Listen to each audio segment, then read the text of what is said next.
فلسطین فلسطینیوں کا ہے، فلسطین کی سرنوشت فلسطینی طے کریں گے، فلسطینی ووٹ دیں گے، فلسطینی اپنا حاکم بنائیں گے، فلسطینی اپنی گورنمنٹ بنائیں گے۔ یہ مسئلہ بات کا ہے، بعض اوقات لوگوں کے ذہنوں میں شبہات پیدا کیے جاتے ہیں کہ مسلمان ہیں کہ نہیں۔ اگر آپ کو اتنی ہی فکر ہے تو یہ حلال و حرام کا مسئلہ ہے، جائیے آپ تحقیق کیجئے مسلمان ہیں کہ نہیں۔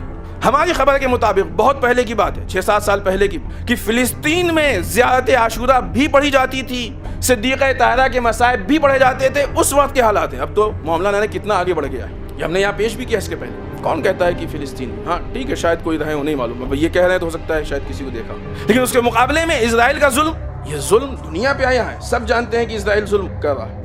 ایسے حالات میں جبکہ قرآن نے کہا کہ یہودی دشمن ہے، حالات حاضرہ میں یہودی ظلم کر رہا ہے، مسلسل ظلم کر رہا ہے، ایک اسلامی بہت بڑی میراث پہ قبضہ کیے بیٹھا ہے، اس کو تہس و نہس کر رہا ہے، اسلامی میراث کو بگاڑ رہا ہے، مسلمانوں کا قتل عام کر رہا ہے، اسلام کی شکل کو تبدیل کر رہا ہے، مسلمانوں کے چہرے کو تبدیل کر رہا ہے، دشمنان اسلام کو جنم دے رہا ہے، IS کو اسرائیل نے، یہودیوں نے جنم دیا ہے، ہر طرح سے مسلمانوں کے مقابلے میں ہے۔ ایسے حالات میں کیا مسلمانوں کی ذمہ داری نہیں ہے کہ یہودیوں کے خلاف قیام کریں، یہودیوں کے خلاف کم سے کم آواز بلند کریں، اسرائیل کے خلاف کم سے کم 2 جملے بول دیں؟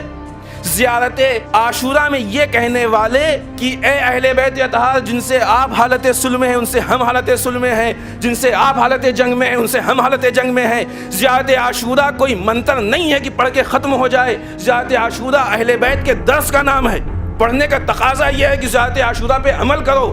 آج اسرائیل مسلمانوں کا دشمن ہے کہ نہیں ہے؟ اگر ہے تو ہر زیارت عاشورہ کے جملہ کہنے والا، اس کی مذہبی ذمہ داری ہے کہ اسرائیل کی مخالفت میں اپنے منہ سے 2 لفظ نکالے۔ نہیں نکالتا ہے تو اپنی ذمہ داری کو پورا نہیں کرتا ہے، نہیں پورا نہیں کرتا ہے، اہل بیت سے جھوٹ بولتا ہے۔ انسانوں کا ایک دوسرے سے جھوٹ بول لینا نسبتاً پھر بھی اگر کہا جائے تو آسان ہے، اگرچہ نہیں ہے، گناہ بہت سخت ہوتا ہے سمجھ میں آ جائے تو، لیکن اہل بیت کے سامنے جا کے جھوٹ بولو۔ شبہ جمعہ ہم کہتے ہیں یا لیتنی کنت معکم، اے شہدائے کربلا، کاش ہم آپ کے ساتھ ہوتے۔ کربلا زمانے کا نام نہیں ہے، کربلا جگہ کا نام نہیں ہے، کربلا تحریک ہے۔ امام حسین نے یہی تو کہا تھا کہ میرے جیسا یزید جیسے کی بیعت نہیں کر سکتا۔ یہ جیسے کی ہی بنیاد پر علماء نے کہا کہ کلو یوم عاشورہ کلو ارض کربلا، ہر دن عاشورہ ہے، ہر زمین کربلا ہے۔ آج کی کربلا فلسطین میں ہے۔ اگر تم کو شمر سے لڑنے کا بہت شوق ہے، ابن زیاد سے لڑنے کا شوق ہے، خولی سے لڑنے کا شوق ہے، پسر سعد سے لڑنے کا شوق ہے، تو لڑو، جا کے نیتن یاہو سے لڑو، اسرائیلیوں سے لڑو، جاؤ ان فلسطینیوں کا سپورٹ کرو، اس لیے کہ کربلا کسی ایک زمانے سے نہیں ہے، ہر زمانے میں ہے۔